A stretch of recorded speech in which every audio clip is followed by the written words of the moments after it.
सरस्वती नदी के पावन तट पर बड़े बड़े ऋषि लोग यज्ञ प्रारंभ कर रहे थे। उन ऋषियों में एक बात चली कि ब्रह्मा, महादेव और भगवान श्री हरि, इन तीन भगवान में कौन बड़ा है।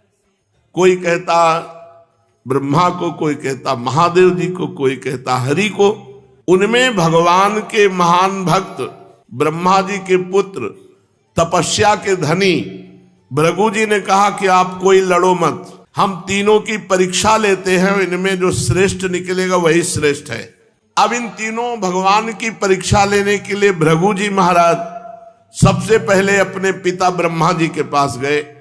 तो वहां जाके प्रणाम करना चाहिए, नमस्कार करना चाहिए, स्तुति करना चाहिए, कुछ नहीं किया, जाके खड़े हो गए। परीक्षा लेने के लिए ना तो उन्होंने नमस्कार किया, ना तो स्तुति की, ना प्रणाम किया। ब्रह्मा जी ने देखा कि ब्रह्म सभा में आकर सभा का अपमान हो रहा है, ना तो प्रणाम, ना नमस्कार, ना स्तुति। एकदम क्रोध आ गया। फिर अपने क्रोध को दबाते हुए देखा कि ये तो मेरा ही पुत्र भृगु है। देखा भृगु जी ने कि पिताश्री क्रोधित तो हुए पर अपने क्रोध को दबा लिया। बस फिर प्रणाम किया भृगु जी ने और वहां से चल दिए। परीक्षा हो गई। कैलाश पहुंचे। देवादिदेव भगवान शंकर ने देखा महर्षि भृगु जी पधारे तो बड़े आनंद से खड़े होकर दोनों भुजाएं फैला दी कैलाश में, आओ भाई गले लगो। महर्षि भृगु जी ने कहा मैं तुम्हारा आलिंगन नहीं स्वीकार करता, तुम लोक और वेद की मर्यादा का उल्लंघन करते, इसलिए मैं तुम्हें गले नहीं लगा सकता। भृगु जी की बात सुनी तो भगवान शंकर ने कहा तुम्हें गले लगा रहे थे तो तुम्हारी समझ में नहीं आ रहा था, अब हमारा त्रिशूल तुम्हारे गले लगेगा। और त्रिशूल उठाया और कहा तुम ऐसी। त्रिशूल उठाकर महर्षि भृगु को जब मारना चाहा तो सती जी ने पकड़ लिया। नहीं नहीं, ब्रह्म ऋषि की हत्या ठीक नहीं है। थोड़ी देर में भगवान शंकर जब शांत हुए भृगु जी ने फिर प्रणाम किया। चल आखिरी में प्रणाम कर चल गए वैकुंठनाथ भगवान श्री हरि के धाम। उस समय लक्ष्मी जी की गोद में भगवान सर रखे हुए थे। भृगु जी सीधे गए और एक लात छाती में मारी। भक्तवत्सल भगवान श्री हरि उठ खड़े हुए, सैया से नीचे उतरे, शेष सैया से, और भृगु जी को सिर झुकाकर प्रणाम किया। और भगवान ने कहा आपका स्वागत है, मुझे पता नहीं था कि आप आ रहे हो, नहीं तो उठ करके आपकी अगवानी करता। प्रभु मेरा अपराध क्षमा करना, क्योंकि मैं आप जैसे ब्रह्म ऋषि का आदर नहीं कर पाया। महामुने भगवान ने चरण पकड़ लिए भृगु जी के और कहा तुम्हारे चरण अत्यंत कोमल हैं, मेरी छाती बड़ी कठोर है, कहीं तुम्हारे चरणों को चोट तो नहीं लग गई। सहलाने लगे भगवान। महर्षि आपके चरणों का जल तीर्थों को भी तीर्थ बनाने वाला है। आपके चरणों के स्पर्श से आज मैं और मेरा लोक सब पावन हो गया।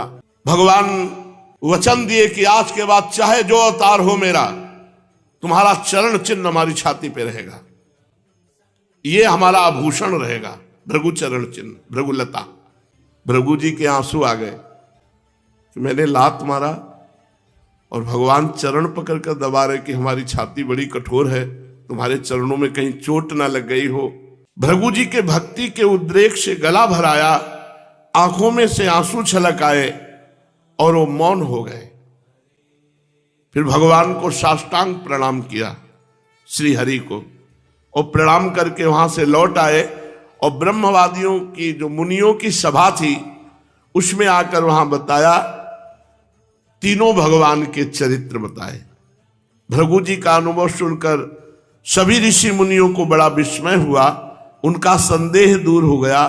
तब से वे भगवान श्री हरि ही सर्वश्रेष्ठ ऐसा मानने लगे। वैसे तो भगवान श्री हरि ही ब्रह्मा है, भगवान श्री हरि ही महादेव है, महादेव ही श्री हरि है, कोई किंचित भेद नहीं है। भगवान श्री हरि ही साक्षात धर्म ज्ञान वैराग्य 8 प्रकार के ऐश्वर्य और चित्त को शुद्ध करने वाला यश प्राप्त होता है।